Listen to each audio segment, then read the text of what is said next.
What's going on, Chief? Welcome to the national call. What a builder's call we just had, man. That was incredible, man. Those two are not only kill it in business, but just two of the best human beings on the planet, man. I Yeah. always enjoy spending time around them.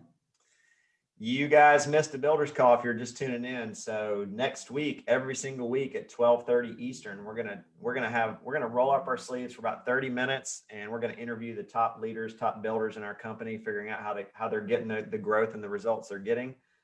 But man, we're on a roll right now, guys. We are on our second record week in a row, and these records are big. We have some serious momentum going as a company right now. And this week's record was not just in production as a company. And when I say record, I don't mean a record for this year. I mean a record for the last 12 years. Same with last week. Yeah. And so, Casey, we set that record 2 weeks ago, and then last week, yep, beat our record by another 150 grand. I'm not 10 grand, not 15, 150. So we're just on a roll right now, guys, and it's just so fun. Proud of all of you guys, proud of all the hard work and leadership. You know, we rolled out the word of the year at the beginning of this year, which is invest, and we meant that, you know, in every way possible for you guys and all of us. We're investing like crazy behind the scenes in our company and our business. As we just shared with the builders and leaders, we're actually kind of going to market for a big capital infusion into this company, probably to the tune of $50 to $100 million or more of investment that we are going to be dropping into modernization and innovation over the next 12 to 24 months. We're already investing money, and so some of you guys are seeing HQ and some of the digitization of our platform, but you guys haven't seen anything yet. And you guys are you're just kind of hitched your wagon to this thing. And we're not asking for you guys to pony up financially. We're asking you guys to pony up from a, just energy standpoint. Like, where are you directing your energy? And we're asking you just to plant your flag because, man, it's gold rush time. And I have, in 12 years of being with this company and starting this company, I've never seen a gold rush quite like the one we're on right now, Spivey. It's exciting. I love what Pogue said in the builder's call, that he feels like there's been, two previous gold rush feelings like to the business, to the air of the company, and that he can absolutely confirm we're in our third right now. And I mean, my conversations, Casey, I'm constantly on the phone communicating with our AOs and so many others out there. And my job was great, but now it's just even better. I mean, every conversation is personal best, or a success story of somebody that was struggling, that has broken through that ceiling and is finally hitting their stride. It's all about records across the board. It's been a lot of fun here recently. And I know you and Pope and Brandon are always very humble, but I do want to expand on what you guys are doing to invest in the company. I was just looking through my calendar before we started this call. In the last 2 weeks, I've been to no less than 4 dinners with outside consultants that we're paying to come in here that do nothing but spend their time in developing systems and new processes to make the life of an agent and an agency owner better, faster, more simple, ways to bring you more clients, ways to present new opportunities to all of you to continue to find ways to make that passive income so you can find that time and money. So we talk a lot about it on these national calls, but I want to let everybody know from the experience that I've seen, we're all in, and you guys are absolutely putting your money where your mouth is. Thank you, buddy. I appreciate that. Exciting times. We got some great content with John Ziller, Paige, Jensen, Aaron Avidon. I hope I'm saying your name right, Aaron. We'll find out here in just a second. But we're going to try to keep these national calls, since we do 30 minutes on the builder's call, we're going to try to keep these national calls to an hour and a half max. So I'm going to try to shut up and get the call over to John, because we, like I said, we rolled out the word of the year, which was invest, and we put some data around that and told you guys why we wanted you to invest and how to invest. And leaders all over the company started taking us up on it. we wanted to get one of them on today to kind of speak to what's happening on their team, how they invested, and what kind of difference some of these guys are seeing right now. And hopefully, if you didn't take us up on it, today will change your mind and you'll start to take us up on it. So I'm running PowerPoint today, guys. This is a first for me. So I'm already so proud of you, buddy. I mean, you've already got your screen shared. You're on point. Nervous. Brandon's usually doing this. So Ariel, do we have a video that we're playing today, or let's kick off with a video. Let's do that. If we have one. Casey, I think you have to unshare your screen really quickly. Oh, okay, I can do that. Thank you. Go for it. I'm going to stop my video here.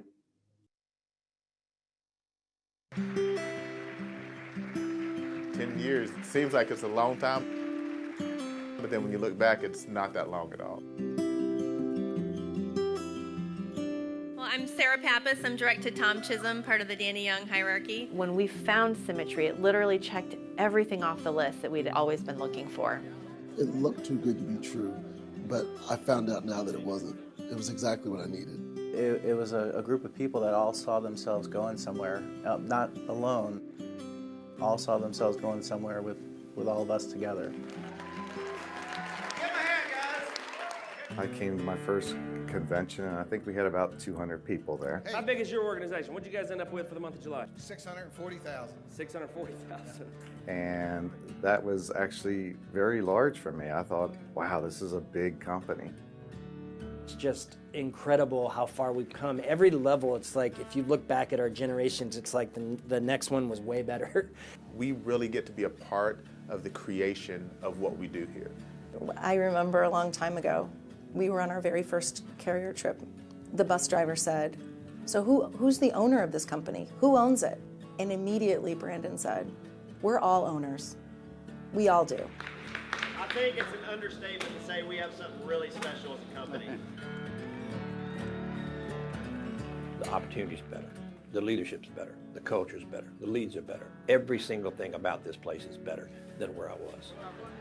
I've been able to give at a level that has been so much more of a blessing for me than I'm sure anyone that I've given to. I'm not limited by a building or a boss. The fact that I own my own business and I can be creative and I can do what I want and what my passion is and my purpose, like, there's no price tag you can give that. I didn't think that I would be going to Russia, to Finland, to Denmark.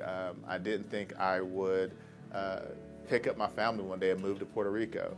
I didn't think that I would get into a helicopter and fly around British Columbia, jump out of that helicopter, snowboard down glaciers with my business partners and friends, and then get back in that helicopter and do it all over again. But I didn't understand what it was going to take to move from average to great. My life is not the same life it was. I was homeless before. Now I have a home. But I'll tell you what's the most important thing is my wife and kids know they're loved, and I know that their future's provided for whether I'm here or not. In July of 2018, I was diagnosed with stage 4 colon cancer. When you're told you're gonna die, like, you're thinking about your little 2-year-old and your wife that's sitting at home, and like, that truly was the only thing that didn't suck. To know that immediately when I die, they will keep getting the same checks that I'm getting every single month. That is unheard of. I have peace inside. Some things money can't buy, and peace is one of them. Answering the question of what am I excited about right now is almost impossible because it's literally everything. This company is ever evolving, so not only from the technical aspect, but they have brought so many different types of leadership across the board. Casey talks about culture eats strategy for lunch, but when you have both, you're unstoppable. And every single thing that we're in, we're going to be the alpha dog. And it's not because we're smarter than people, it's because we got the kind of people we have, the kind of leadership we have, the kind of culture we have is different from anything out there. The opportunity today is better than it was even a year ago. Being here at Symmetry, I know what my future looks like, and it keeps getting better and better and better. What's up, Quillity?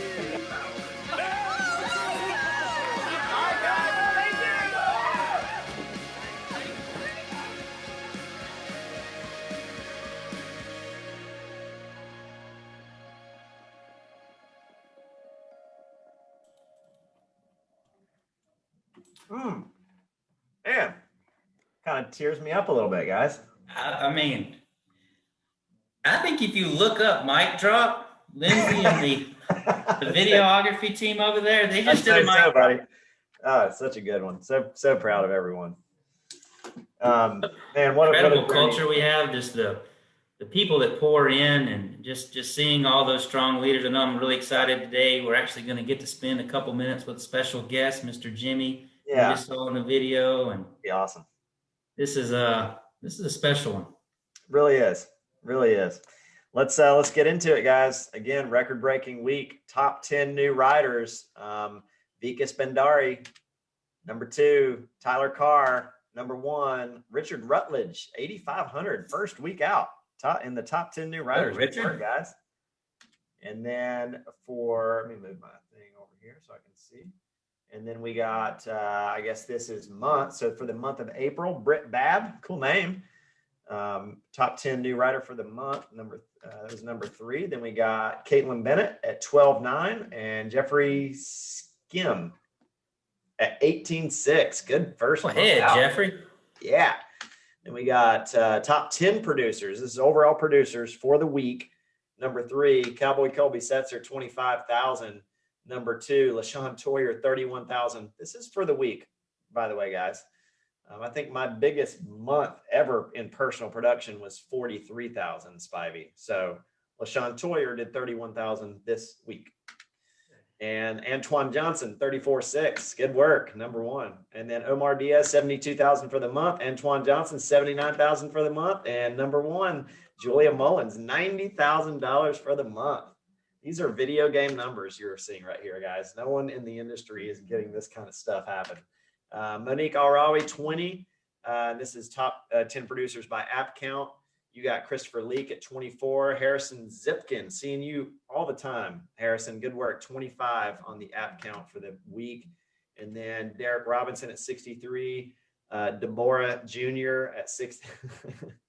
I'm sorry, it's not Deborah, it's Deborah. I like what you did there. Yeah, come on, Debbie. 65. And then Harrison at 95. Good work. 95 apps. Look at that. I tell you that those juniors have been on fire. They are, man. They came in the business with the plan, executed, and have lit it up. Yep. Absolutely, man. So proud of them. Then we got MedSup. We got Donna Lee Bates, 1327. And then for the month, Shauna Campa, 1900. Donna Bates, 2300. And Myra Mares at 4000. Good work on the MedSup. On the disability boards, Kathy Fennell, number 3, Krista Bross at number 2, and Nathaniel Benoit at 1900 on the disability side for the week. And then Melissa Post at number 3, Amanda Lucky, I like that name, and Gary Gage at number 1 for the month on the disability income side. Good work, guys. IUL, Brooke Fleming at number 3 for the week. Sergio Rodriguez at 15,002 for the week, and number 1, Colby Setzer at 21 for the week. Good work. Number 3, Matthew Avila at 18.2. Colby Setzer at number 2 at 21,000. And John Griffin at 24,000 for the month and the IUL side of things. That is going to be the Cowboys lighting up the scoreboards today. I know, killing it.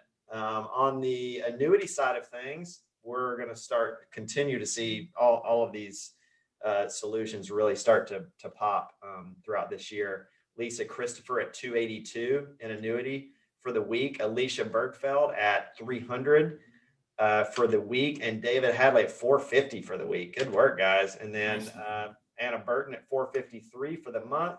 James Russman, good work, buddy. 502, also killing it. James's team is killing it right now too.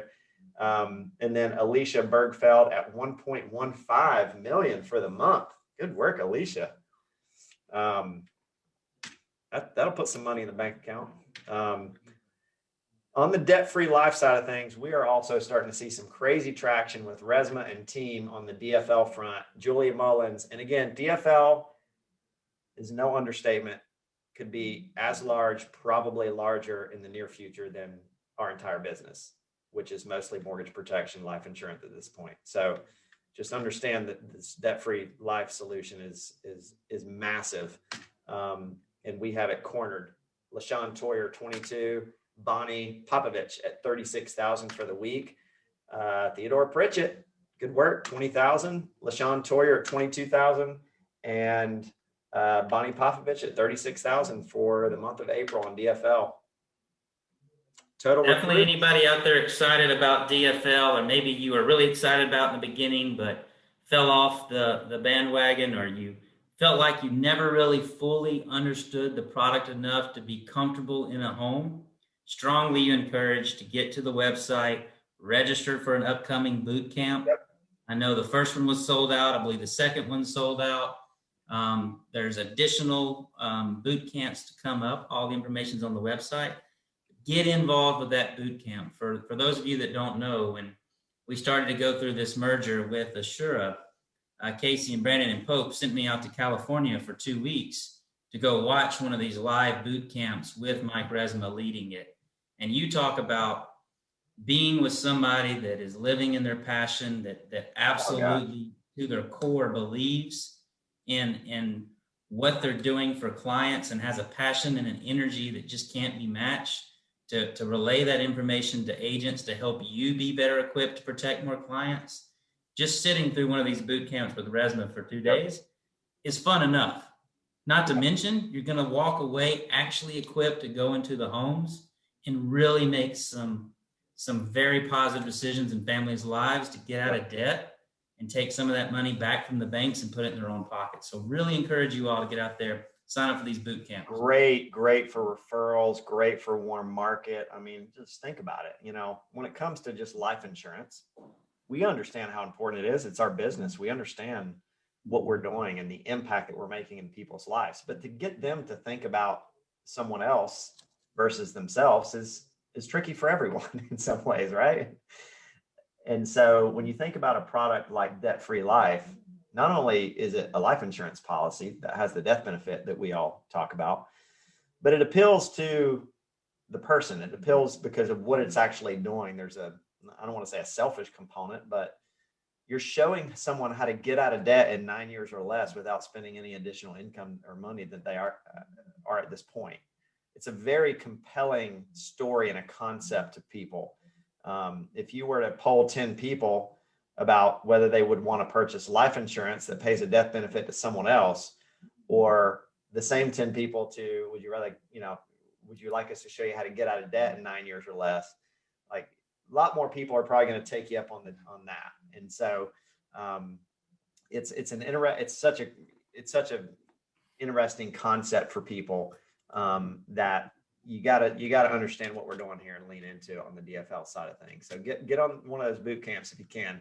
Total recruits, you see what we're doing here. Jacob Pogue at the top at 16, and then top direct recruits at 30. Dana Else killing it, Capistrano killing it, Chris Cook at 28, Kevin Purdy at 26. Good work, guys. Licensed recruits, again, when I say we broke a record, we broke records in every category I think we have as a company, except for SNAs, and that was real close to a record too. But we broke it in recruiting, riders, new riders, all kinds of good stuff. Tony Capistrano for licensed recruiting at 5 at number 1. Scott Mank at 16 at the top there. Good work, guys. New riders. These are the base shops that had the most new riders. Matt and Brad Smith and Scott Forehand tied at number 1. George and Janet Matthews, Gus Villigren at number 2. And then Jacob and Frank Brenez there at number 3. Good work, guys. Purdy at the top on top direct new riders at 15. Miranda Martin at 8, tied with Nate Offord at 8. Good work, guys. Look at these seasoned new agents, Spivey. You're killing it, buddy. Teams are killing it. Leaders are killing it. Putting the focus on getting agents out writing quickly and writing enough business that they can actually get traction and start rolling with it. So look at all these new writers. Amanda Rich. This is fun to watch, Casey. If y'all remember when we started this program, it was 2 or 3 names on this board. Yep. Now every week it seems it's 15, 16, 17, 18. Yep. And I think that's new SNAs. Yep. It's awesome. Amanda Rich, Brian Brown, Dylan Kerbel, Howard Randall, Jamie Cuppernell, Jessica Volz. I'm going to apologize right off the bat if I'm butchering anyone's name today. Apologize for that. This is trickier than you might think. John Wilkes, Joseph Malley, Kelly Hilliard, Michael Dahl, Nathan Watkins, we got that one. Robert Olivares, Robert Ping, that's a good one. Rodrigo Navarrete, Charlene Johnson, Stefan Romero, maybe. And then Wilbert Larech. Again, apologize if I butchered any of those, but good work nonetheless. You know, we probably should start some kind of program where every new writer comes in and gives us the enunciation of their name and the spelling. We might need that. But nobody tell Brandon, but I think you're doing a lot better than he did. Thanks, buddy. All right. Leaderboards for the week. Look at this. Up number 1 for the key leader. Someone tell Christian Capistrano that 27,000 is way more than he actually needs to do to be a key leader, but we're not going to hold it against you, buddy. Now keep it up, Way man. to go, Christian. 27,000 for the week. Vincent Andriotti at 25. Good work, guys. Number 1 for the month, key leader, Sarah Diane Reinecke. Good work. 144,000 as a key leader. That might be a record for key leaders. That's incredible. Good work. Let's see, for agency owners, no stranger to the leaderboards here. Good work, guys. With John Paul Vetter at 44,000 and Steven Jackson at 56,000. Good work. Then we have Omar Diaz, 145,000, Lee Jed Lika, and this is agency owners for the month. And then Amal Abasoud, good work, 184,000. Killing it. Griff Martin, or Larry Ann Griffin at 107, Griff Martin 111, and Melissa Weigel at 140. Good work. Griff Martin 420, Larry Ann Griffin 527,000 for the month on the agency director side, and Melissa Weigel at 559. Smoking it. Christopher Clark 89,000, Eileen Balmer 161,000 on the regional agency director for the week, and then number 1, the Godfather Tony Capistrano $171,000. And then Rads for the month, Trey Alderson Cloutier, 438 for the month. Tony Capistrano, 591, and Eileen Balmer, $795,000 for the month. Go ahead, Eileen. Rats, all of you guys, George and Janet. We have Chris Clark. So many people on their 120 runs right now too to get to equity, to get to that top spot with the company, and then popping out equity partners along the way. So good work, guys. MVPs for the week: Darren Stubbs, 112,000. Scott Summers, 128 for the month. Darren Stubbs, 415. And number 1, Scott Summers, 513,000. Both pushing for that 120 contract. Right. And then we got Senior Vice President Jimmy Spildinner. We got him on the call for a couple minutes today to talk about what it's like to win a contest, how life-changing that can be. But Jimmy Spildinner, 160,000 for the week, buddy. Good work. And Kyle and Lisa Kimbrell at 279 for the week. Monthly, we got Mike and Jen Colburn at 633. Good work, guys. Jimmy Spildinner at 689, and Kyle and Lisa Kimbrell at over $1 million. That might be a record. Over $1 million. Good work, guys. Kevin Purdy, this is Executive Vice President, 349,000 for the week. Ryan and Michelle Miller, 403. Ashley Tarr, 424,000. Good work, guys. Ashley and Tyler killing it. Executive Vice President monthly, Ashley and Tyler, they're at 1.5. Kevin Purdy at 1.7 million, and Ryan and Michelle Miller at 1.9 million for the month. Again, records all over the place right now. Jacob Pogue, 369 for associate partner. Brad and Matt Smith at 385, and Lynn Watkins for the week. Good job, brother. $712,000 for the month. Jacob Pogue at 1.8 million. Brad and Matt Smith at just a hair over that with 1.817 million. And Lynn Watkins for the month, associate partner, 3.326 million for the month. Good work, brother. Go, Lynn. And then we got leaderboards here for senior partner weekly. Look at these numbers. Good work, Pritchett. Over $1 million for the week. Danny at 558 for the week. Delaney at 456 for the week. For the month, Delaney at 1.825 million. Danny Young, good work, man. 2.133 million for the month. And Eddie Pritchett, 4.576 million for the month. Marshall Whalen, 980,000 for the week as a managing partner. And then, man, just shaved out Pritchett for the month. Looks like Pritchett got you for the week, Marshall, with over $1 million, close to 1.1 million. And then Marshall got it for the month at 4.732 million. Not that y'all are competitive. You don't care. Good work, guys. I tell you, Casey, that last leaderboard, though, just really speaks to me. The amount of time and energy those individuals pour into their teams. Yep. Conversations that I'm hearing and having and seeing, and the feedback of how much they're investing their time into the people moving their feet that are trying to grow and develop a serious business. These folks right here are on the leaderboards because of the time they invest in their people, for sure. Man, so well said. Some of these people that you're seeing right now, and on the last leaderboard with some of the big numbers that you're seeing, close to $1 million a week. I mean, you know, what a lot of people don't understand about the life insurance industry is that while these life insurance companies are massive and they've been doing business, some of them for 100 plus years, some of them way more than that. You know, when you start getting into some of these numbers like you're seeing on these screens, some of these individual agencies like Marshall Whalen or Edward Pritchett or Lynn Watkins or Danny Young are getting to the point where they're doing more annual volume, new life premium than 90% of the life insurance companies in America. That's a very big deal, you know, for an agency within an independent marketing organization. We're not even a life insurance company, but for agencies internally within our company to be doing more than life insurance companies in this industry, in this space, we're talking about billion dollar companies. And you guys are doing more volume monthly and annually than some of these companies. A lot of these companies, by the way, not just, you know, a few of them. You're doing a lot more business than you might think. So good work, guys. Killing it.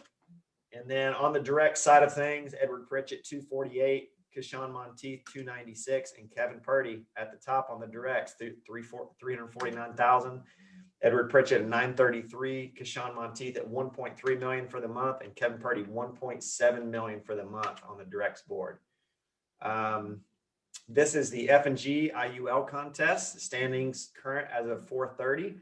Looks like we got Ben Sefaport in the base shops leading the front there so far, and then Darren Stubbs at 14.6 issue paid on the producer side of things. So keep pushing there. I love this contest. We get to hang out and see these good folks in Asheville, and that's gonna be fun. Have a dinner or maybe some maybe a round of golf. Looking forward to that. So it's gonna be great. I'm glad F&G's got some pull to get into the Grove Park. We sure don't these days.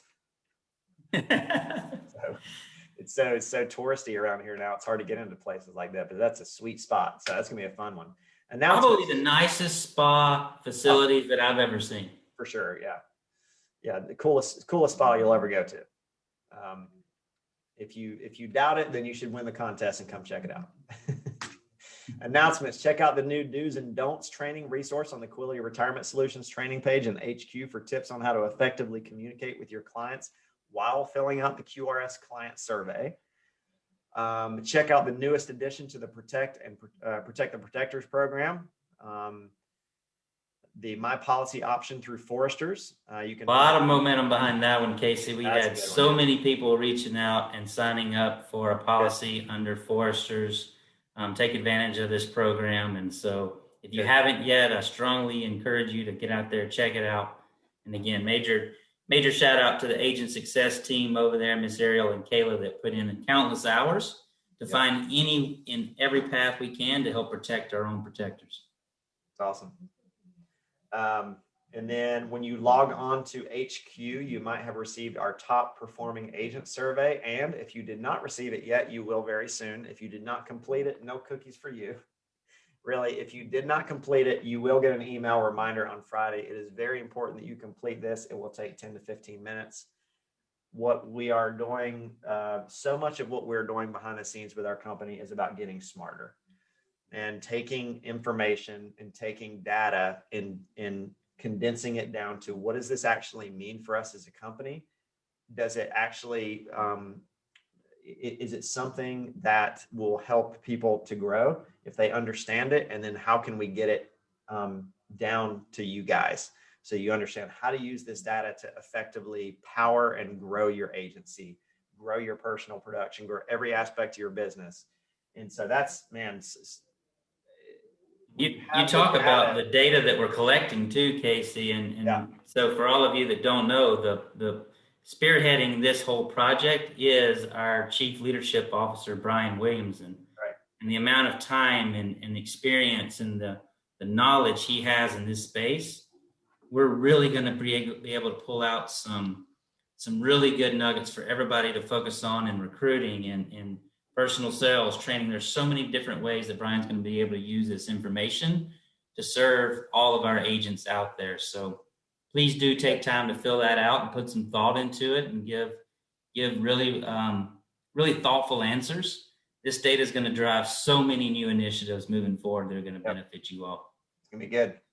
All right. Some upcoming events. Thursday, May 6th, we got a 11 a.m. Eastern webinar hosted by Dylan Hensley, overview of Quality Tech. So stay up to date on all the tech, guys. This is technology is a tricky thing. I bought a new car probably a year ago now. I maybe know how to use 10% of the functionality of the technology that's in my car. Spivey, you're probably the same way. Same thing with our phones. Like, we don't really understand how to use our phones, but, and some of you guys might, maybe, and I'm a millennial, by the way. I'm barely a millennial, but I really probably use 10% of the functionality of my iPhone even. But this is our business. This is what you do to earn a living. And so the investment that we're making in our technology, and we're going to continue to make in our technology, is going to be there to help you stay in the sweet spot. And what I mean by that is stay in the money zone. That's what we do best with our company. Is we show people, what we try to do is we take everything off of your plate except for the things that are extremely high dollar activities. And so a lot of our technology is about making things in your life way more efficient, but also giving you the data that you need to actually know how to coach and lead your teams, or the data that you need to be able to kind of make adjustments to figure out how to get more personal production in, if that's where your thought process is. So, but you've got to understand how to use the technology, and it's going to be evolving as well. Just like your iPhone constantly, how often do you have to kind of, get that software update, because there's new things coming out. And so you guys, this is, Quality is it's a technology company. It's an insurtech company. And so if you want to understand how to best leverage it, you have to get on calls like this and stay part of what's evolving, because if you're out of the loop for 3 months, I guarantee you there are going to be things that have changed dramatically in the software or in the technology that you need to be up to date on. And you also need to understand how to kind of lead your team with it as well. So please plug into stuff like this. Thursday, May 6th, final expense call hosted by Gary Keith. We're going to Mr. Gary Keith. I'm fired up about that one, Casey. Very good one. The very first one. And I actually asked Gary Keith to hop on this call.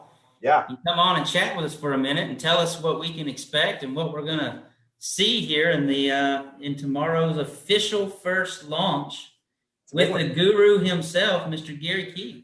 Yeah, let's actually hit that right now, and I'll go right back to the rest of those. But Gary, man, we're excited about this. I think the thing that we've missed with final expense in 12 years, the thing that we've missed, has not really allowed us to get a ton of traction on final expense. And some of it's just because we haven't made it a priority, because there's been so much low-hanging fruit on the mortgage protection, life insurance side of things.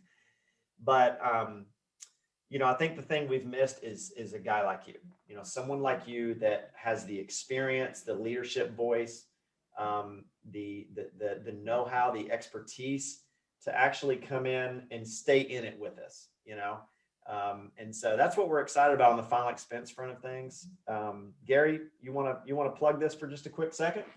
Well, absolutely. Thank you. Hip hip hooray. We're finally arrived. Can you believe it? after a little bit of a slow start with COVID hitting us and the pandemic and putting together all this information, it took a little while, but we finally arrived. Thank you, gentlemen, and thank you for the Quilty family for your patience and this amazing opportunity. I tell you right now, if I was going to start a business today, I would have to find a way to make the senior market a part of that business. I mean, it only makes sense. I mean, think about it from just the demographics and the dynamics. 10,000 people a day turning 65. It's mind-boggling. We're talking about 3.5 million people per year. There's only 3.5 million births per year in this country, but you got 3.5 million seniors, 65 and over, each and every year. We can't keep up with it if we wanted to. It's like a locomotive going down the tracks. I mean, don't get in front of this thing, it's going to knock you over. But one thing I've learned through my 29 years of selling, you don't sell final expense like you sell mortgage protection, long-term care insurance, IULs, or annuities.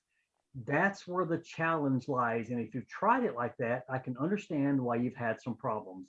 But I'm here to tell you, I've got a 10-step video called the 10 Steps to Becoming a Master Final Expense Closer. And each Thursday at 11 a.m. from here to hopefully infinity, I'm going to be hosting that call and teaching you and training you how to help Miss Betty. And it's one of the most amazing, most wonderful sales that I've done in almost 30 years of the insurance business. Miss Betty's low key. She's humble. She's salt of the earth. I can pick up the telephone right now and call Miss Betty and go see her in the next 30 minutes to an hour. To me, that gives me a rush. I get excited about that instant gratification. If I can't get her on the phone, I can go knock on her door. And in 2021, Miss Betty will let me come in. She'll invite me in so graciously, and I'll go in and help her solve her problems. To me, it's a mission. It's a crusade. I'm passionate about it. I go to bed every night looking forward to helping Miss Betty the next day. I get up the next morning with a whistle on my lips, with a skip in my step, looking forward to blessing a life and changing a life. And I'll end with a couple more comments. $10,000 to Miss Betty is like $1 million to other people. I'm going to tell you, it's the truth. I get more hugs. That's why I stick with final expense. I get more hugs. I get more tears. I get more food in the final expense business than I've ever gotten in my 30 plus years of sales. And I can't drop the business. I can't let it go because of that feeling, that passion I get on a daily basis. And lastly, Miss Betty will refer me to everybody. She's got a brother in the back bedroom. She's got a child in the front bedroom. She's got grandkids running around. She's got a neighbor that she loves. She's got parents down the street. It's the best referral generating insurance product I've ever been a part of in my life. Oh, and one more thing, I'm sorry, and this will be it. Last week, they opened the doors back up 2 weeks ago to where you can do lunch and learns to the senior market once again. And this is something I've been doing for years, and I absolutely love it.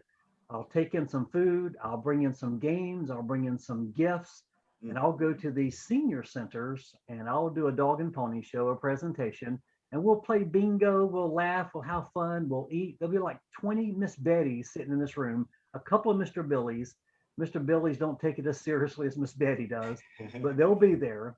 And next thing you know, I'm writing $5,000 to $10,000 in premium in that one setting, blessing lives, changing lives, rescuing people from bad policies. I'm going to tell you, join me on this call for those who this fits their need, their situation. If you're killing it in mortgage protection, stay with what you're doing. But if you're building a team and you got some neophytes that need to get on first base first, or you've got some who are struggling in the MP side and maybe be a better fit in the senior market, or if you're just trying to build out a market and you need more leads, final expense may be the way to go. So until I see you on that call, good luck and good selling. Thank you, buddy. Really excited about this. And I think I appreciate how you kind of, mentioned that at the end, who's this for? And I think a good cardinal rule for this call, for anything really in this business, and we used to talk about this a lot more, is kind of, never do anything for the first time without checking up first. And so if you're wondering, if you're on this call and you're maybe a little bit new with this, maybe it's final expense for me, should I be on this call? Always a good time, especially if you're new, to just check up first. Talk to your manager, say, is this something for me?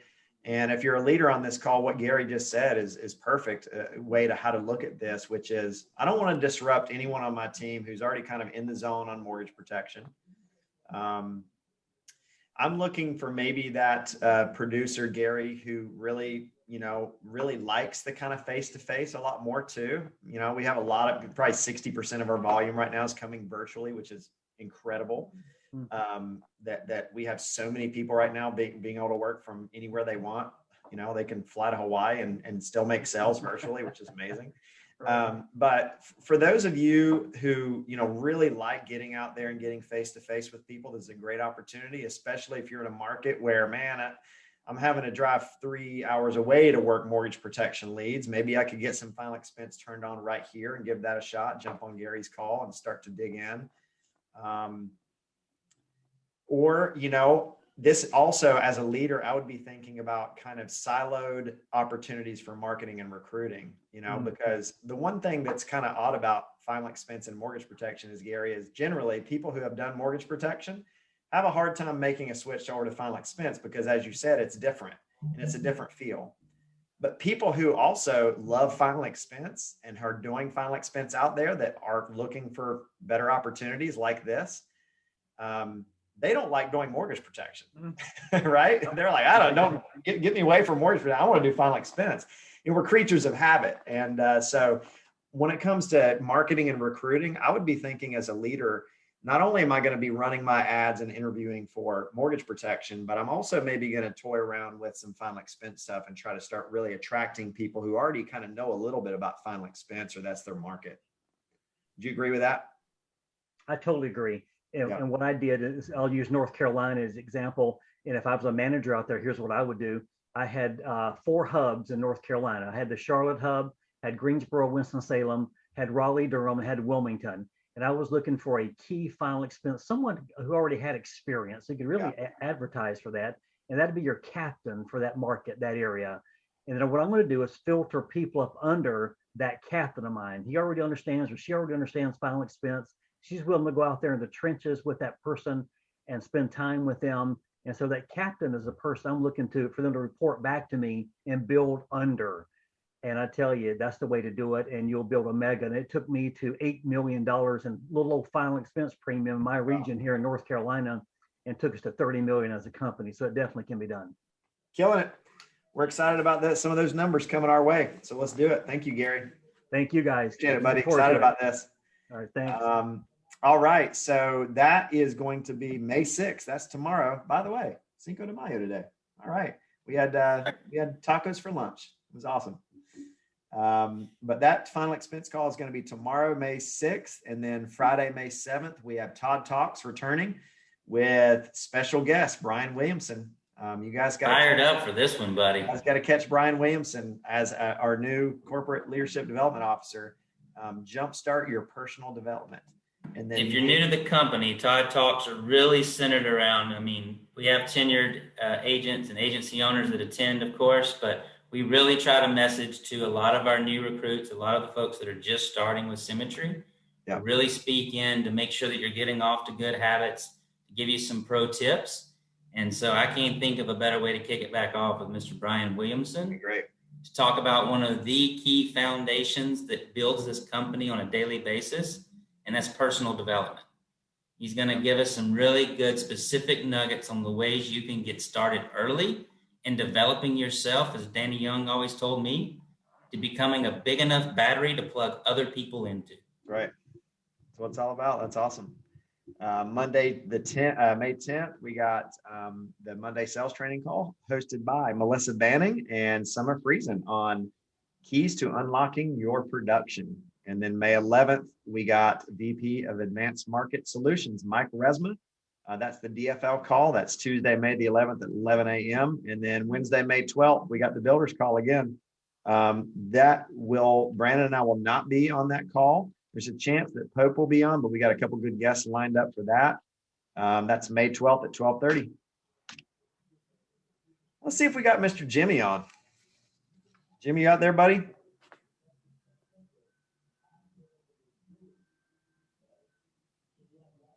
Calling Jimmy Spilditter. Yep. Can you hear me all right? I got you, man. How you doing, buddy? Let's see what's up with the video there. There you go. What's up, man? What's up, man? How you doing? What's up, Jimmy? How y'all doing? Buddy? You at the office in West Asheville over there? No, I'm at a clinic here in Arizona. Oh, you're in Arizona. Okay. I am. Well, man, we wanted to have you on last week, and I know you weren't feeling great, and you were just kind of trying to get off the plane, and it was a little bit of bad timing there. But as you know, we're running another big contest, right? And it's my skin crawling. Yeah, man, you have some history with us on this, on contests like this, and we just wanted to pick your brain for a minute on, what that was like. How you focused on the contest and what kind of results came from it, buddy. But good to have you on, man. I appreciate it, man. I appreciate you guys being a little flexible with me with last week. It's absolutely, buddy. It's a bummer the way that I'm living, but I'm having a ton of good times in there, so I guess it's worth it. But one of the things that I always really took pride in when it came to contests, first of all, like, you got to decide that you're going to run and go full tilt on it. And even Trey was never a top producer, but I think he was in the final 8 one year. Anybody can do it. There's a lot of luck to this, and the rewards are ridiculous. I mean, if you haven't traveled on an all expense paid trip from the company or from one of the insurance carriers, they don't mess around. They put like, we had a full bar, and we went to Aruba the first time, had a full bar in the hotel room and stuff, all paid, all inclusive. It's a blessing. But I think when you're doing these contests, you got to really start to prepare weeks ahead of time, in my opinion, because it's something that I used to teach on quite a bit, that I think is the difference of somebody coming in here and making 60 their first year, or somebody coming in and making 120. And that's pipeline activity. It's having so much of a mess that you have it just folding from week to week, where you're, so many new agents and maybe even so many veteran agents, they start over new every single week. And that's daunting. It's not fun So I think a big part of it was really kind of preparing beforehand, up and everything. You want to get more results, you need more recipe. Yeah. And so you got to up your everything. And then another secret trick that I had was Sundays became a packed day of door knocking for me. That was a day that I, usually would take off, especially later when I won the one in 2015, or in 2015. But it's going out there and like greeting and meeting people and just, again, trying to produce. Maybe I'm not getting that app now, but it seemed like it was always the activity that I did leading up to the final weeks. It seemed like there was always a handful of people that I had that I could basically just go pick up an app.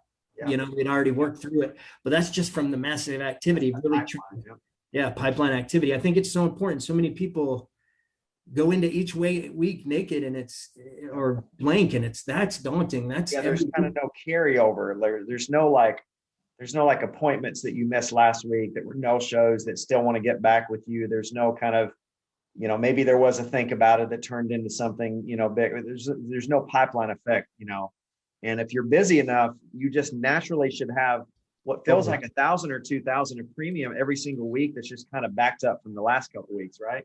Yep. Yeah. That's exactly right. And when you go for I did 36,000 one week, going for those big weeks, like I've got so many people, like I remember there was a $450 app that week that I had been working on that guy for a long time. Yeah. It just worked out perfectly for me, like they say, luck favors the active, and so it just seemed like it was luck for me. So, and the thing, Casey, I think the most important thing is paying attention. Like if you're going to win, you only got to, aside from I think the first week, is it still head to head or basically? It's down to how many of the last week? It'd be the top 500 that started off. So it's everybody's in, not head to head first week. Yeah. Yeah. So, I mean, this is a big week. You got to come out. And the other thing I want to say, this is where names are made. This is where Nate Offord got discovered. Right. This is where, Jimmy Spieldiner took it national. Right. Where a story is made, right? And a name is made. So one of the other things that I think that happens with trips, and when you win stuff like this, which is why contests are so important, but also just winning the carrier trips and the, company trips, is, man, when you go on your first trip, you kind of, you see yourself, and if you have a spouse or someone with you, you kind of start to see yourself as the type person that wins a trip like this. Absolutely. and that should always win a trip like this. And it changes your identity a little bit, which I think is what's so cool about it, right? Did you feel like you experienced that? Like, okay, I'm the person that deserves these kind of trips now. And once you taste it, you're not going back. Yeah. You know, I was going to say that once you get one, there's no, like, you don't ever want to miss one again. It's just that rewarding and that fun. You know, traveling and a vacation is fun anyways, but when it's somebody else is paying for it, and when you're talking about chunks of bill, like 5 or 10 grand, that's a pretty awesome trip. And I think what you said there is so key, because it pushes people. Like Trey was never the same after that. You know, he got into the final 8, and it pushes people like, wow, I could do that. Yeah. You know, and these are always like, I always used to equate them. These in conferences are like, you know, when you were a kid and you have the measurement on the wall all the way up as you were growing. And I kind of look at these things as that, because I get to get around Symmetry, all the best. That's the thing I haven't even said yet. That's more so than the alcohol in your room and the 5-star resorts you're paying in. You get to be with the absolute best of the best. And what I learned from talking to, you know, anybody, I don't want to start mentioning names, but like Kevin Purdy and these guys that I really found time to make the time to get and chat with them, they taught me so much. So good. So I think that's the reward behind the reward, that it's not even really illustrated that much. That's the blessing. And for one of the last people to win it for that more than anything. Yep. Accountability. I always tell this story, Jimmy, when I meet folks, but you were so impactful on my journey when I was getting to go on the SFG trips early on, when I was still in pharmaceutical sales, and I just got to go as Brandon's plus one. I was there for the first time you won an award trip. And I saw you work the room. I saw you intentionally make time to try to go plug in and pull nuggets from all the top leaders. And then like 2 years later, I got to go back to a trip. And I remember looking across the room, and there was a line of people waiting to get a 2 minutes with you. That's awesome. And it was just incredible to me, like how fast somebody like yourself could come in and fail fast and fail forward and continue to get better. And in just 2 short years, went from somebody that was just having to door knock your hand off just to try to make ends meet, to now you're somebody that there's a line waiting around the corner just to get 2 minutes to say hello or get a little bit of advice with you. So I always just wanted to say I appreciate you, buddy, for that. It was a huge example for me. Yeah, I'm super grateful for you guys, and I hope I do a good job saying that. But I tell you, Ty, what's amazing about that, what you just made me think of is, you know, we all have this innate ability or desire, I would say, and Tony Robinson touches it some, Robbins, but he's talking about being able to impact and create some kind of change in somebody else we all have that desire. It's like an innate, that's why this type of, vehicle works so well. It's because we want to be able to add. And when you get those opportunities, and it's like you said, man, it's quick. I was doing, before I ever felt like I was good on the phone, I was doing phone teachings, trainings. Yep. You know, I'm like, I don't know that I should be here, but I think that's the key with Symmetry, is you got to constantly be put in shoes that are just a little bit too big. And those type of things, those dramatically propel you through the curve to where just on a confidence level, it changes your confidence and stance in amazing ways. So, man, I appreciate it, Todd. I'm so grateful for you guys. I did want to say a couple of things. I know you're in a hurry. One, we're still collecting for our African safari for our team. We've purchased the land for them. I actually got some pictures I got to get Terry to put out, but they've got some beautiful plants, and really neat and rewarding to see them take, singing and dancing out, playing in the yards, just how happy they were to get that extra land. And now we're looking at getting some building put up for them, but we've been doing great there. We're pretty short. The other thing I wanted to talk about, you talked about it earlier, is Protect the Protector. I don't know if you guys know, and I hope he doesn't mind me sharing, but we have another in my agency. This is the third 40-year-old that's got stage 3 or 4 colon cancer. Rick Dysinger. And, his GoFundMe, I hate being asking for so much, but when one man's down in this team, we all are. And, absolutely, man. Throw it out there. We want to hear about this. We're collecting for him. But my thing is if you look at our teams and you said Protect the Protector and only half of our team showed up, we'd be way, way, way ahead. That's immaculate sales. Stop screwing around, man. 50% for cancer.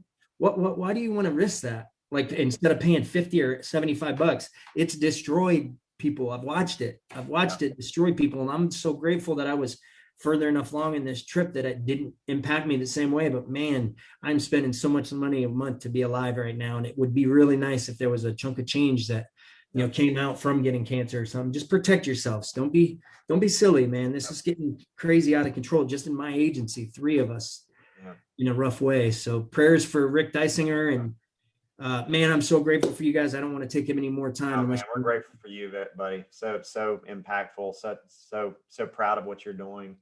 And, this contest that we're running right now, you didn't just win a contest, did you, on that last one? On 15, I won one in 13 and won one in 15. Yeah, you won more than that though, right? Oh yeah, I won a bunch of stuff, but just the March Madness. On that specific trip, you came home with more than just a. Oh yeah. Well, my second trip was to Brazil, and it ended up I'm married to a Brazilian. So, and I got a 2-year-old, and to be honest, man, I've never even thanked you guys for the timing of that. But the way it all worked out was so incredible for me to have Sierra here. Yeah. And because just a couple months later, I was too sick. I tried to save some of my little guys, and they were all gone. So it was a blessing. So yes, I'm forever connected to Brazil and a beautiful, beautiful wife that I found, and you guys helped me create the bridge to get there. So I'm forever grateful for that. You deserve it. You ran for it and you accomplished it, but love you, buddy. I know you're not feeling well. So much, bud. I know you're not feeling well, but you look good. You look as good as always. I love you guys so much. Appreciate you. Man. Thank you, man. Good luck, everyone. I'm the only one that's won 2. Somebody changed that. Right. Somebody's got to take them all this year. Symmetry. I'm like the Bears. I celebrate every year with champagne. When that person goes down. That's good, buddy. Thank you. Love you guys. Be good. Love you, buddy. Later. All right, guys. Let's roll on to Ziller. Let's go back to what's up? What's up, buddy? Hey, pal. How are you? How you doing, man? You enjoying the call so far? I am. What a great call. And my goodness, what a special human being there just to kind of pour into everyone and listen. So many good tips, right? Especially with competitions. If we really take a step back, think about it, it's what you learn along that journey, like what you're now capable of, right? Yeah. Like you just found your new height. I can remember, Marshall Whalen put on like a stupid, like beans and weenies kind of like competition, having me go to Ohio, and I wrote $48,000 in annual premium volume in that week, right? In that 1 week. And I'm like, there we go. I now know what I'm capable of. I now know what becoming a walking, talking, living, eating, breathing billboard really is. Every single one of my family members right during that competition, like knew exactly what I did for a living. I could go and put my head on the pillow at night knowing that if they didn't do it, it was on them and it wasn't on me. If my uncle passed away and my aunt had to go and open up a GoFundMe account, right? So it's like, I love these competitions because it shows so much more. And so just so much gratitude for Jimmy. I love that man a ton. You have been a prevalent name in these contests for sure. So it's exciting stuff. Appreciate that input. Man, we're really excited about this call today. I think this call and the content that you guys are going to cover is just probably, if everyone will listen to what's going on here, we could go through the biggest growth we've ever gone through as a company in the next few months. Because what you did, John, was you took our advice when we pulled out the word of the year, invest. And remember, if you recall, at the beginning of the year, when we made that our word of the year, there was some data behind it. We had done some deep dives behind the scenes with our consultants to find out where's the money. Where are the what are the producers doing and the big leaders doing in our company that's actually getting big time results? And a lot of it had to do with the amount of money they were investing in leads just to start with. They weren't limping in. They weren't in no man's land where they're just kind of getting enough appointments under their belt just to kind of scratch by.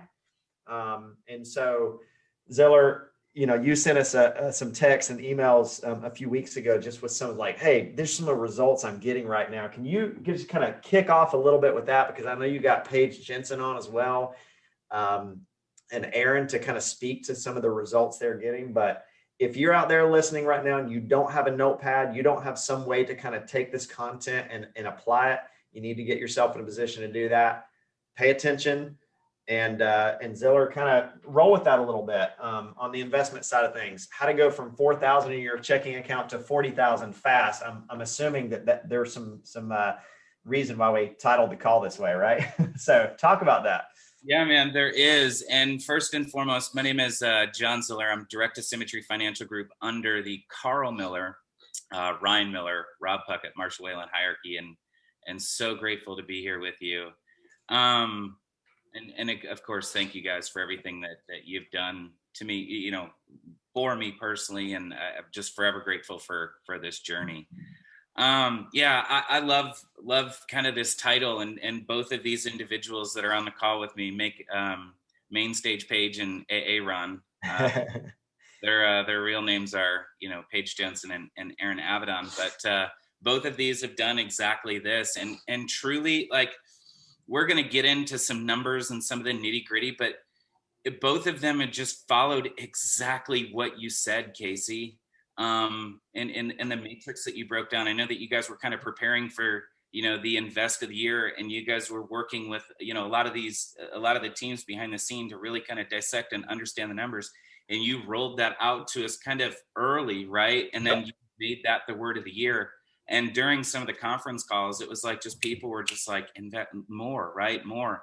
And so I really want to I don't want to take away too much of the thunder of what she's going to do. I want to respect everyone's time too.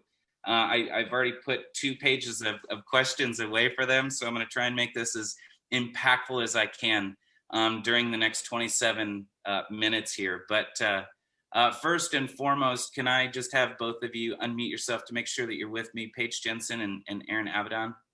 Here. All right. Yeah. Awesome, guys. Thank you. And, you know, it's really cool. I was just at a lake house contest with, and Casey, please feel free to jump in at any time with any. Yeah, I'm staying in this one. This is Brandon's off into another meeting, but we need to dig in this all together, and you guys can unveil yourself too if you want to. Yes, please do. Thank you. There we go. Hey guys. Hey. Right. Thanks for being on. Yes. Thanks for having us. You know, it's I was at Carl Miller's Lake House just a couple weeks back. We were sitting around, I think it was dinner and you know, having a drink or two, and Dan Miller made something to the extent he goes, "I pray." We're like, okay. He goes, "I pray every day that, you know, I ask God to basically put the right people in my life." And, you know, like Carl and I kind of looked at each other, and he's like, "That's really cool, right?" And so, like, I know for a fact that these 2 individuals were just kind of put in our path for a reason. They're both so special. I'm so grateful. They're so fun to work with, and we're going to share some of the numbers. We're going to dive into some of their tactics. But again, just 2 truly special human beings that I believe deep down in my heart that will make it to the top contract level sooner rather than later. So again, so grateful for the both of you and joining us in this call. But first, what I want to do is I want to go to Paige. Paige, if you don't mind, just kind of, who are you? Where'd you come from? What's a little bit of your story, and how'd you find Symmetry? Yeah, well, hello, everyone. My name's Paige Jensen. I'm direct to Bridget Felix. Under the Dave Lappin, John Ziller, Carl Miller, Ryan Miller, Rob Puckett, Marshall Whalen hierarchy. I had to write that down to make sure I got it correct. But very, very excited to be here, and of course, forever grateful. You know, I don't really have that vast of a background, to be honest. I'm originally from a really small town in Idaho, and went to college in upstate New York, where I was a collegiate volleyball player and had every intention of actually graduating and becoming an accountant. And got my master's degree in accounting, and lasted a whole 6 months at a regional firm in New York, and realized, you know, this really isn't for me. This career path, I think I'm supposed to do something else. So went back to Idaho, started in the management program at Enterprise Rent-A-Car, and gave that a whole year, and was actually given an opportunity to be a sales director for a startup company in the beauty pageant realm of all things. Yeah, I have a little background in beauty pageants. I was a former Miss Teen of America. Oh, cool. My claim to fame. Yeah. And so that was really a huge opportunity for me. But, you know, 4 years later, I had been really scraping by in the startup world, trying to get this whole company off the ground. And then COVID happened. And at the same time, I had just moved from Idaho to Chicago, where I am now, and just decided, it was time for a fresh start, time for a change. And I had no intention of going into insurance. I've heard that a lot on these calls from people, but it kind of felt like the insurance world chose me. Everything I applied to just happened to end up being insurance type sales of some kind. And really, what I was looking for was a company that had the strong morals and the strong values that I do. One that I felt like I was a part of a community, that I was supported and encouraged, and that I could do that for others as well. And I just happened to come across Symmetry. I had actually ignored Bridget's phone call on my application on ZipRecruiter and remembered the next day that I had done that, called her back, and the rest is history. I feel like I finally found my home and where I'm meant to be. It fulfills everything that I've been looking for. So thank you. Thank you. Awesome. Thank you so much for sharing. And again, right, pageant queen, we can add that to the fold with the various types of backgrounds. But really cool. Let's do this. Let's just dive right into the meat of this. Now, just so you all know, this is what you're getting ready to see is this is Paige's actual. So we work together every week. And one of the stipulations is like when I do one-on-ones with people is you have to track your numbers. I have to know what's going on in your business because the numbers don't lie. People lie, but the numbers don't lie. And so that's just kind of how with the operation. So this is actually the systems and steps that she uses. And we're going to show you some really cool stuff. So Case, if you could go ahead and kind of unveil. Now, really quick too, while he's doing that, many of the leadership before us have said, track your numbers. If you don't know your numbers, you don't own a business. And so Paige really kind of took this to heart. And so Paige, if you wouldn't mind, let's transition to kind of what you track, right? Why you kind of track those certain things, and then really kind of what it has done for you. So Casey, either way, no big deal. So we can just kind of talk about it. It's really cool though, just to kind of dive in. Maybe while we're talking through it, you can try to mess with it a little bit to pull it up. But so let's go ahead and just while he's doing that, Paige, let's just kind of talk through the idea of just that, right? Like what you're tracking, why, and really kind of what it has done for you. Yeah. Well, I think the accounting brain kicked in a little bit when I heard, track your numbers. So it made total sense for me. And really, I track my dials, what leads I'm buying, appointments booked, who I've spoken to. I track my APV, my show factor, my close rates, my issue paid. I track it all. And originally, the purpose was I heard I was supposed to, so I did it. And additionally, I saw all these metrics of, what I should be hitting, and I wanted to make sure I was doing that. And if I wasn't, I wanted to see the areas where I could improve and how I could continue to get better and better, that constant correction piece. And this really allowed me to be able to do that from like John said, a numbers perspective where it doesn't lie. It's showing me exactly what I'm doing. Yeah, that's good. And so I think that this point of it and this perspective is so relatable. Because if we go back to her very beginning there, as you can see, hopefully a lot of you can see this, but May, third week and fourth week in May, she bought 25, 4As, 25 3As, spent $275. She didn't write any, right? She only booked 5 appointments. She sat with 1, no application. She comes back again, right? 4A, 3A, 2A, 1A, and spends a little bit more. Nothing, right? 12 appointments booked, 2 sat with. She's learning, right? Learning the process. And then what happens, right? Third weekend, same kind of idea. What is that? Yeah, $280 spent, 24A, 23A, 15 2A, 633 dials, 14 appointments booked. She only sat with 4. She wrote 1 application, right? Big celebration, $1,436 in annual premium volume. Now, really quick, just kind of looking at these numbers and studying them and understand kind of everything in its entirety. Here's one thing I think is so important that everyone knows. If you stay consistent and if you stay persistent, throughout the course of a month, you are going to have one amazing week where it's like everything you touch turns into gold. And then you are going to have one just dog crap week where it's like, I think I forgot everything. I don't know if I should be doing this. Like, what happened? Maybe it's me. Maybe, like, you just suck, right? And then if you, again, you stay consistent, you stay persistent, then you'll have your 2 average weeks, which equates to a good month. But staying consistent and persistent is super important, because during that dip, we can get so far into our head that it could have a repercussion many weeks moving forward. And so stay consistent, stay persistent, number one. Number two, and that goes with your lead spend and everything. So how many of you can relate to this? Look at June.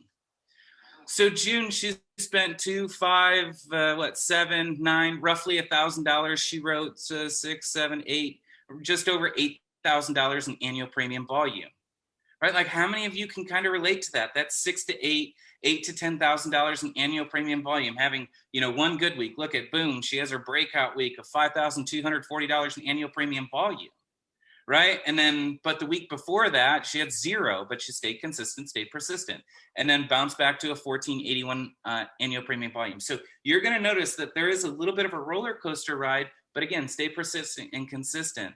So, right, this is kind of like you, right? This is what you're going through. This is like each and every week. And I think we even talked about you having like just kind of this rolling average of about $4,000 in your checking account. You were able to pay your bills. Some money was coming in, but the money was okay. It just wasn't great, right? And there's some self-doubt when those down weeks come in. A lot of self-doubt creeps in. But we put on a competition. And so you're what, 1, 2, 3, 4, 5 or 6 months in now. We put on a building competition, a sales competition. This is like to go and, to spend a few nights at the Wayland, compound, or he doesn't like that I call it a compound, so the Wayland Lake House. Kind of talk to us just about that really quick. So you ended up winning the competition. Kind of what happened from there? Yeah, I got to go to Marshall's house, his lake house, and it was incredible. Really, in a nutshell, what happened there was I got to spend time with him. Jacob Pogue was there, Andrew Jimenez was there, of course John Ziller was there. I got to spend time with these people that were basically famous to me, had seen them on these calls, had heard their wisdom, and they actually made me believe that I could do this too. They spent time with me and, went over my business, went over what I was doing. And I learned something from every single one of them that I could immediately implement and change the trajectory of where I was going. But really it came down to realizing that Marshall believes in me. He wouldn't tell me this stuff if he didn't think that I could do it. And that really was all I needed, just to really get that message across to myself. Awesome. So we get out of this trip. We're on our way back, and you said, John, I want to take this serious. I really want to get after it. I want what Marshall has. I want to start living this life. And so I said, okay, let's do it, right? And one of the first things that we talked about is I said that I really want you to kind of manage everything. I want you to manage it properly. And so one of the things that we did is we got you to manage your schedule. We got to manage your finances. Can you just kind of talk about that 50-20, right? Managing your schedule. Just talk about that really quick, and then we're going to get in back to this graph if we can. Yeah. So first and foremost, I had no idea what I was doing with my finances. I kind of knew how much I needed to live and kind of knew how much I needed to produce, but John had taught me the idea of this, managing my different bank accounts. So having, an account where 50% was entirely for, my daily life, my production, everything. And then every time I got a deposit, I would take 20% of that, put it into a tax account, 10%, put it into a savings, 10% into emergency, and another 10% for charity. And really what that did for me is it gave me the confidence and the control over my own financial situation. And I felt like I was becoming a business owner because I was starting to act like one. Awesome. Sorry, a little bit of backfeed there. But yeah, so that I think that's so important, everyone. Okay, like it doesn't matter, even if you are not in kind of the financial position right now. I love what Jacob Pogue talks about, right? Is how much he's able to give in abundance right now, but it's not that mindset of like, okay, you know what? Once I get there, I'll give it. Jacob Pogue gave when he had nothing. It's the same thing. You manage your money properly even when you have nothing. And so I love this idea, the 50, 20, 10, 10, 10. 50% operate everything, your personal bills, your business bills, your recruiting, everything. 50% of your income is full-blown operation. This is how you're going to go from 4,000 to 40,000 fast. So operate out of half. Okay, 50%. That's your operating account. That's what you do everything with. 20% goes into a tax account. 10% goes into just giving back, giving to charities, right? And then you have a 10% emergency account. And then you have a 10% savings account. So every single time a deposit comes in, just disperse your money. When you wake up every day, in the beginning, I had to do it every single day. And then now I do it on a weekly basis, right? And I know that, Paige, you do it on a weekly basis as well. But I'm telling you, get in control of your funds so you can start making educated decisions like we're going to talk about here in just a second. So love that. Okay. Love that. So again, we listen to a national call, make a decision. Casey talks about really just investing into your business and what people really do. You get with Marshall, right? And Marshall makes such a dramatic impact. You and I talk, we start really kind of properly tracking everything. Say, all right, Paige, let's go for it. There's a bunch of leads available. Let's go for it. So boom, look at what happens in November on that third week. She spends $1,272 in leads, and she writes $11,784 in annual premium volume. Okay, how crazy is that, right? Like, listen to me. All right, so I want to backtrack for just a second. When I first came into this business, like, so I don't want to scare a bunch of people here. Like, I don't have $1,200. Go get a credit card, but really quick. I don't want to scare a bunch of people here, okay? Because when I first came into the business, $140 to me was like, that's about all I'm going to do, right? 30 bonus leads. I'm just going to kind of try it. And thank God it ended up working. So I spent a little bit more the next week, $200 the next week, and then $220 the next week. And thank God I got some traction from it. Because I don't know what would have happened, but you have to have kind of the blind faith. If you can do it once, you can do it twice. If you can do it twice, you can do it 1,000,000 times, right? We've heard that. Mm-hmm. But if you look at, she's investing roughly $1,000 and she's writing roughly $10,000 in annual premium volume every given month. Yep. And we come to that realization, right? Yeah, I get $1,000 to $8,000 in premium. The next month is, $1,200 to $1,200 spent to $9,200 in annual premium volume. The next month is, what is that? 12, and she spent 13 or 14. But again, I promise you, stay consistent, stay persistent. It will average out, and that's what we have found. We have found that for every $100 that you spend, it's going to roughly yield you about $1,000 in annual premium volume. Look at perfect picture right here.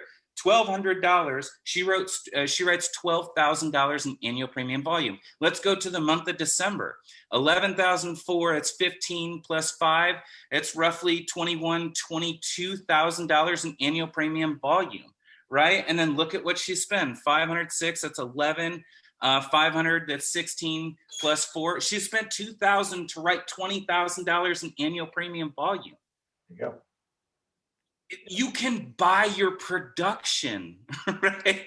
Like, that's what so many people just need to truly understand, is you get to buy your production. If you're just sitting there kind of playing it safe and every week and just barely branching out, get consistent, get persistent with it. No man's land. Go ahead, Case. Anything you want to add there? It's no man's land, that when you're just limping in and you're not getting enough appointments with you're either having to make $1,000 a week because you're calling all bonus leads, you're kind of limping in on what type of leads you're investing in. But regardless, the punchline here is you're starting to spend more than 200 or 300 a week. We get that when you're new, that may be all you have, but very quickly, I'm trying to ramp up to that. Brandon and I, when we were talking to you the other day, we asked ourselves, what were we spending on leads when we were still in the field and trying to build and that kind of thing? And it wasn't 200 or 300. We were both investing probably $750 to $1,000 a week in leads. we just wanted to give ourselves more opportunity, more fat around us. You know, we weren't going to be lean on that side of things. We were going to be heavy on that side of things and make life easier, you know. And then the cash flow that came from that personal production, we're investing back in our business. So it's just a clear investment is what you've done here. You know, you've upped your investment and it's up to your option. Exactly. And it gives you the capability of being able to make decisions to where now I don't have to do the $10 an hour work because I can hire it. Now I can hire a force field around me to really get this thing moving. We're going to talk about that in just a second. But listen to me. This is clear as day, as clear as gold. Invest more. Listen to exactly what the founders of the company are talking about. They know what they're talking about, right? They've built on pace to $250 million company. There's a reason that they did it, right? So just hone in and listen. I promise you, this is just perfect proof right here. And there's so many others, Ann Hammond and Norma Baquet, Aaron Avidon, watching, Rich Simone. There's so many people really kind of take this investment idea, and it has added so much to what they can do. And again, we're going to get to that in just a second. But one thing I want to notice, I want you to notice, is that she has her A-lead category here, but she also doubles down on bonus leads every week. Yep. So Paige, can you just kind of talk about that for a second? That she's not just buying, A leads, that you have a GMR in for both bonus leads and a GMR, and for A leads. Can you talk about why bonus leads? Why is that important? How does that help you? What does that kind of meant? Yeah, well, first and foremost, I absolutely took to heart what Casey was saying on that call. I remember the whiteboard, identifying why we needed to invest more in these A leads. So yes, took that to heart. That was a given, and putting a statewide GMR just made complete sense. And when it comes to the bonus leads, I wanted to make sure that I had more opportunities to book more appointments. I wanted to ensure my success with hitting my appointment goal every single week so that I was going to be able to better predict what my income was going to be. I didn't want to rely on just a smaller group of leads. I wanted to make sure that I was going to hit those numbers. And that's awesome, right? It gives you some momentum. It helps you out. You can kind of warm up a little bit with those bonus leads instead of jumping right to the 38, whatever dollar amount they are, lead cost. And Casey, my brain goes where your brain goes. But my numbers just start going rapid fire. Just think about this for just a quick second, okay? I want to just share with you how spending more actually yields you more money. So if you have, let's say it's $38 a lead. If you have 10 A leads at $38 a lead, let's say that you set 7 appointments and you sit with 5, right? So that $38 kind of breaks down to what, 76 roughly. So now it's $76 per presentation on A leads. And then if you help out half of them, it comes out to be about $152. So for every sale that you make, it's $152 is what it's costing you in revenue, which is okay. There's nothing wrong with that. It's 15% outlay, right? If you write $85 a month, $1,000 in annual premium volume, 15% is your lead cost. But think of it in this perspective. Now, if I go out there and I get 25 5A leads, as I'm looking at here, right? 25 5A leads, $8 a piece, it comes out to what? Help me out, Casey, $200. Yep. Okay, so now you have a $200 spent. I know you guys do your numbers in a weird, it's not a weird way. It's just one contact for every 5 contacts, 1 appointment. I don't know. Yeah. It's 30%. It's 30 on 5A leads. It's 35% you can book at. 4A leads, it's 25%. 3A, it's 20%. What I mean by that is if you grab 50 5A leads, you'll be able to set 15 appointments, right? That's 30%. So on 25 5A leads, 30% book, that's 7 appointments, right? 7.5. But if I sit with 7, or if I set 7, I'm going to sit with 5. Right. Mm-hmm. So if I sit with 5 appointments and I do the same thing and I help out 50%, what happens there? Basically, the way that you can do it is take 380 divided by the amount of applications that you write, 2.5. Take the $200 divided by the amount of applications that you write at 2.5. It comes out to $80 now instead of $152. If you use a blended average on those numbers because you're cost averaging down, you're saving yourself $50 an application. Yep. $50 an application. Casey, if you're focused on that 20/20, that $50 per application, that's $1,000 a month that you're saving just by simply spending a little bit more. Yep, that's right. That's it. 12 grand a year. And who did we just see? Julia Mullins or somebody just write 90 applications in a month? Yep. You would have just saved $4,500 just by cost averaging down. Right? So that's where my brain kind of goes with the bonus leads. Don't let go of the bonus leads. Invest more. Look at where her average spend is right now. We can see a 6-week rolling average at $747 is her average spend. $500, $550 in A leads, $200, $250 in bonus leads is a blended average. And now she's averaging at $750 a week. Where are her numbers at? I can see them. April, she wrote just shy of $30,000. Oddly enough, right? $30,000 in annual premium volume. The girl has an 80% issue rate. But again, $30,000 in annual premium volume at $747 a week. That comes to just shy of $3,000 in lead expense. Yep. Increase your budget. Yeah, and here's the other thing. Look at your dial count. Look at your dial count early on when you were limping in a little bit at $200 to $300. Look how much more you were working. And we've always said that what you lack in financial investment, you have to make up for in activity. But how much easier is it now to hit your 12, 15, 20 appointments a week versus how it was before? It felt like really hard work before to get the right amount of appointments. And you weren't even probably getting the right amount of appointments, but you were killing yourself to get it, right? Right. I still have to overcome that mental block with dialing each week of, okay, this probably won't take me 20 hours this week, but I still have to remind myself. Yeah, but the time change has been everything for my schedule too. That's awesome. It's what it feels like when you invest in the right amount of leads. It just feels like, the dials all of a sudden it's 12, I was always going because it was face-to-face. I was going for a minimum of 12 appointments, but it wasn't a ton of work because Jimmy spoke about that kind of pipeline effect. And that happens when you get the right amount of A leads and the right mixture of bonus leads, 5As, 4As, and stuff like that in the mix. You just almost start off the week with 4 or 5 carryover appointments. And then, so such a beautiful example of how you should invest in your business.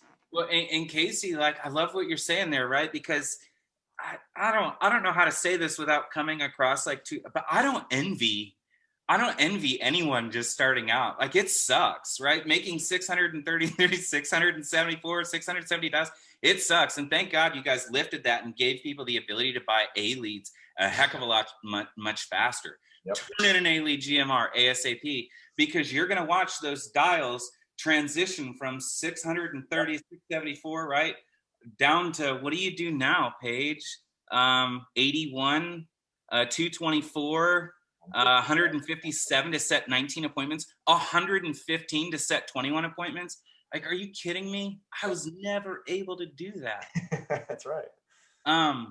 But so awesome. All right. So managing your schedule, I think is super important, right? So the cool thing is what you're talking about, Casey, and it kind of ties in is, all right, so if I have to make that many dials, now I'm with purchasing an abundance of A leads and my bonus leads, I can actually kind of narrow the playing field. Because Casey, in my opinion, the days of setting 15, 16, 18, 20 appointments on a Friday alone, they're long gone. You're going to watch your show factor just absolutely positively crash and burn once you get over that 32 to 36 hour mark. Yeah. So let's just kind of talk about your schedule here a little bit, and what does it look like? How can somebody come in here and change, right, to turn into writing $30,000 in premium? Just kind of tap into that a little bit. I know it's broken up in snippets, so could you please just share? Yeah, so I really took to heart booking within 24 to 48 hour window, because initially my show factor really wasn't great. So I figured that was a good step to fixing that. And so now I dial on Thursday nights, booking for Friday. And then I have time reserved on Friday mornings, booking for Friday evening into Saturday. And I just keep that rolling. On Friday evening, if I have any time or if I have any no-shows, I'll dial then, booking for all day Saturday.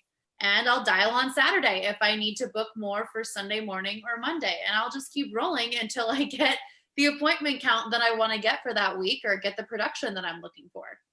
And so like let's think about that too, Case, for just a second. Like that, like I remember just kind of going to my dialing day and it's like, all right, you get up at whatever time, but I start dialing by 9 o'clock, right? And I'm literally dialing from 9 o'clock to 8:45 every damn Friday, right? Even it leaked into Saturday. But with this, with kind of this, and Paige, really quick, you don't do any in-home appointments. You are all virtual, right? I've never gone in the home ever. Wow. Not once. Not once. Aaron, I don't believe you have either, but really quick, think of that, right? So Thursday she'll hop on from 6 p.m. to 8 p.m. That's just a 2-hour window. How easy is that from a mindset standpoint to be able to just set up Friday afternoon appointments? Again, get with your upline to make sure that they're in line with this idea and this strategy. But she's just setting up 4 or 5 appointments, right? From 6 to 8, setting up 4 or 5 appointments on Friday. And then on Friday morning, she's just dialing from what, Paige? 9 to 11, 9 to 12 max. Yeah. And then she's setting up her Saturday, afternoon appointments. Yeah. And then on Monday, I know that you dial for a couple hours because of these instant leads that are kind of rolling in, and boom. And Aaron, you've even talked about making thousands of dollars when you get no-showed because those instant leads are coming in. And I can't wait to talk about that in just a second. But where the hell was I going with this? Anyway, it breaks up your dials, right? So you don't have to look at this big monstrosity of like this big dial day. You can dial, in my opinion, in snippets, Casey. Absolutely. One of the things I also love about this chart is all the way over the right, that dollar per dial. If new people are on the phone, especially right now, struggling with rejection, struggling with this idea of people telling you no, look at Paige's average dollar per dial, $36. Paige gets hung up on, somebody's rude. Is that a dial? Is that a contact? It's a dial, right? That's so when you get an answering machine, you make $36. When you get told no, you get $36. That's not rejection. That's called the law of averages, baby. That's awesome. No, she's not hitting the little green button, hitting the N button, green button, N button, green button, red button, right? To hurry up and make $36 as fast. That's not what's happening there. She's working. That's right. Yeah, that's a heck of an average, isn't it? Like that was a way that I had to convince myself that it was okay that I was making the amount of dials that I was making. Because my spreadsheet, you wouldn't want to see it. It's like it was 800, 900 like dials, even when I was just bad. So this is really cool. Awesome. We're running out of time here, and I have so much more. So let's. This is such good content. We promise we're going to try to keep these calls to an hour and a half, but we can't. This is so good. We got to keep rolling. Okay. All right. So let's just kind of let's just go to the final thought, and then we can kind of transition to Aaron here. So Paige, like, what are your final thoughts? Like, if you just had to scream out loud to everyone, like, what are your just give us kind of some of your final thoughts with this whole idea. Yeah, my final message here is invest more in leads, right? It's helped me to gain better control of my schedule. I have to dial less, and I get to spend in turn more time on building because I'm in more control of my schedule. I know how long it's going to likely take me to get to where I need to be on the production side to spend the rest on building. Like John said, I get to buy my production. The more money I spend, the more money I'm making, and the more money I can continue to invest in my business. And it took having this beautiful spreadsheet to be able to actually see that and actually understand that that's true. But it just gave me that much more confidence in investing to get that return. And, the work-life balance. Go ahead, John. No, it really quick too. It's like, how has that, like the extra money, like how has that cash flow glow kind of affected affected recruiting? Yeah, well, I've gotten a lot more active about being that walking, talking billboard of what I'm doing. And I like to share my success on social media because it's so easy to, with how much of the success that's shared just through the company. And that's really helped with warm market recruiting. It's also helped when I bring on new agents and they see me on the leaderboards and they see me on these calls. It adds to my confidence as a leader. It adds to my credibility. And just like we were talking about earlier with leading from the front, I really feel like I'm able to do that and continue to do that because of the efforts I'm putting in on my personal production side too. Yeah, you talked about promoting people were attracted, right? I know Tyler and Ashley were talking about kind of the law of attraction on social media, and you're definitely attracting people, right? 4 gold market recruits, 4 warm market recruits from the conference, and you're all pumped up about 4 of them. Again, first month of agency owner just tackled last month. She's in month number 2. Just yourself, you're already at, I think it was 92.86. Just for this week alone, and Aaron's got you beat by $2. I know that those two kind of but awesome. Really quick, thank you, Paige, so much. And do you guys want to be like the old Paige here, right? 275, just kind of living along, right? Or do you want to turn the page? You like how I did that, Casey? But no, seriously, I would love this little Q&A string here. I'd love it to light up right now and say, I want to turn the page. I want to be like the new Paige. I'm going to immediately contact my AO and turn in a 15 A-lead GMR today. Because here's the thing, right? Who was it? Julia Mullins and Omar Diaz up at the top of the leaderboard.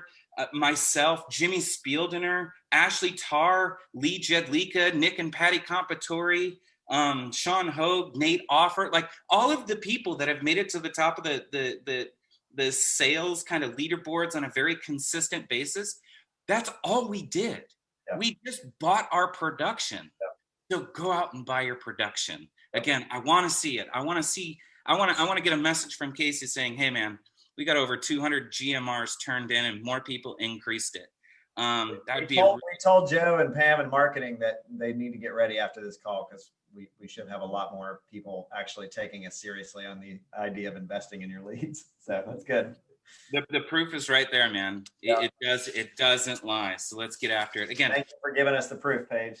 Yes. The proof from Paige. It's like everything, peace so easy. But again, thank you so much, girl. You rock. I love you to death. I appreciate you so much, and so glad that you're a part of this company. I want to switch gears to this next guy. You're talking about contests, you're talking about competitions, and really kind of what we can do. Listen to this, okay? This gentleman came in here, and I'm going to let him. Let's introduce him first. Actually, let's. Ron, you there, brother? Yes, sir. All right, let's do it, man. Talk a little bit. Who are you? Where did you come from? And how'd you find Symmetry? Well, I'm Aaron Avidon's first direct to my guy, David Whiteman, under John Ziller, Carl Miller, Ryan Miller, Rob Puckett, Marshall Whalen. Learned that yesterday. Just kidding. So yeah, I come from the restaurant industry like many. I was a general, right out when I was young, I went to the Army. Right after that, had no idea what to do. Waited tables, moved up, bartended. But you know the deal. Became a general manager before this. I've been a general manager since like 24, and was in the restaurant industry. Had a really bad UFC type snap injury last year on my birthday. So I had plenty of time to sit on the couch, think, drink Jack Daniels and eat Oreos. And I kind of just sat there thinking, what can I do different anyway? Long story short, threw my resume out there. Ended up talking to Dave Whiteman. I knew the way my life was going. I needed to get out of this rat race I put myself back in. Keep in mind, I lived in Central America for 3 years. Was running a tiki bar on the beach, had this cool life with my wife and my 2-year-old at the time, and came back to the States due to, reasons. So back in the rat race, put my resume out there, ended up back to work. I started healing on my injury. Spoke to Dave Whiteman. And that's how I found Symmetry initially. I think it was through a ZipRecruiter ad, right? Yeah. And here's what I'm going to tell you. I believe it was Panera, right? Panera Bread. You were a general manager for Panera Bread. Before here, yeah. Yeah, Casey, after listening to this guy, you're going to have, a bunch of people go and hold up the Panera Breads, not for the money, but for their general manager. So similar, right? Similar kind of story. Again, just reviewing your numbers here. October, you start kind of part-time, 37, 38 annual premium volume. November, 62, 37. This guy's part-time, Casey. And he went and tackled the fast track bonus and won several carrier incentives, but also he's going to be joining us in Costa Rica in November. So I'm super pumped for him to get around the association. But he did that while being part-time. And then December comes out, knocks it out, $19,000 in premium. January starts full-time, writes $31,000, over $31,000 in annual premium volume. And again, both of their Paige, you saw on her spreadsheet, 80% issue rate. Aaron issues so ridiculously high as well. Right. So it's like they truly care. But same thing, man, right? To Paige, you hear Casey talk about investing, you double, you triple down. You know, just kind of talk to us, same thing, right? About what you were spending, like what you increased it to, and then how that made an impact, right? As I can see in your numbers, not everyone can because we don't have the same spreadsheet up. Yeah. So what I would say for sure, like, you know, for me heading into this, for whatever reason, I've never done anything like this before. Like, this is foreign lands, as many people, you know, I looked at this kind of thing and was like, no way. For whatever reason, it talked to me. So heading in, I had the mindset, I'm going to make this work regardless. And part of that, because my upline was so honest and real with this situation, like, you can't come in here pitty-pally and spend $50 a week on leads. I was told at the get-go, $300 was the minimum. And that was just the minimum, you know, to be successful. I'm like, okay, no problem. I'm going to do that. I'll work that out regardless. So I knew in my mind, the money thing wasn't going to be a thing. I'll work it out, you know? So I started off, you know, and I was part-time, like you just mentioned. And I was, you know, every week I bought my leads. Every week outside of work, 50, 60 hours at my other job, I was doing this. I was dialing. I was spending the leads, even though, you know, the results weren't there every week. I knew the system. I was following the system. And guys, this job is not work. It doesn't, you know, I know a lot of people, we make these mountains. This is not, you know, I've worked, you know, a lot of you guys have worked. We've been in these industries, man. I mean, I'm after 50, 60 hours in a restaurant, like me coming home, sitting down and doing some dialing, buying some leads, talking to people, helping families, that's not, you know, it can get emotional or whatnot, but I still haven't worked a day with Symmetry. I've not worked a single day in this job, you know, and this is like, it's incredible. And I follow the systems that are told to me. So I start out 300 and that's when, you know, I remember my first app, $2,200. I was like, yeah, okay, it's real. This is real. Hey, I just made this grand in a day. So, you know, I knew in order to continue to make more, I had to spend more. So I kind of just, as a gut feeling, kind of went through that process when I was purchasing my leads. And what happened at the right place at the right time, Casey Watkins, it was a call. And it was a whole thing about allocations of A leads. And I was like, you know what? I'm going to double up on this thing. I'm rolling the dice. I'm going to bet on myself and I'm going to spend some money. Cause you know, it takes, if you put it in perspective, to run a business, to be profitable takes on average like 3 years or something, right?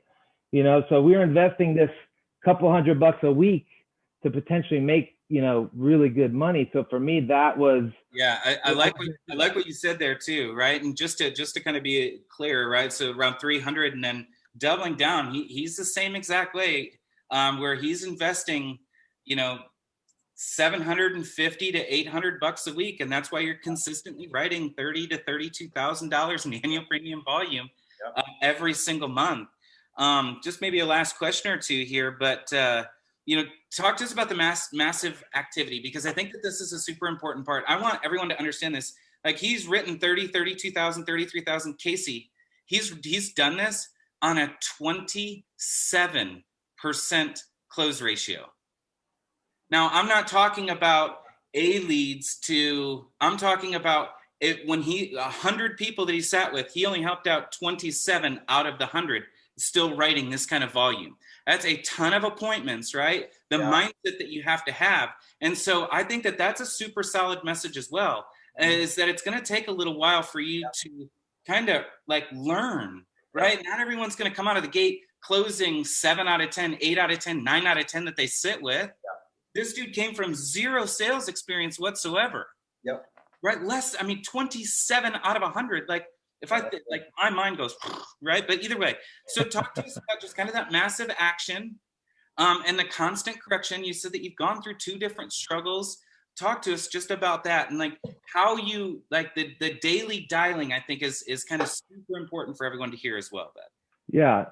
When I, even before the transition to full time, my dial was a sacred. If anyone's on here, like that has to be not. You can't approach your week and say I'm going to dial when I have time. I'm going to dial. Do not you won't dial.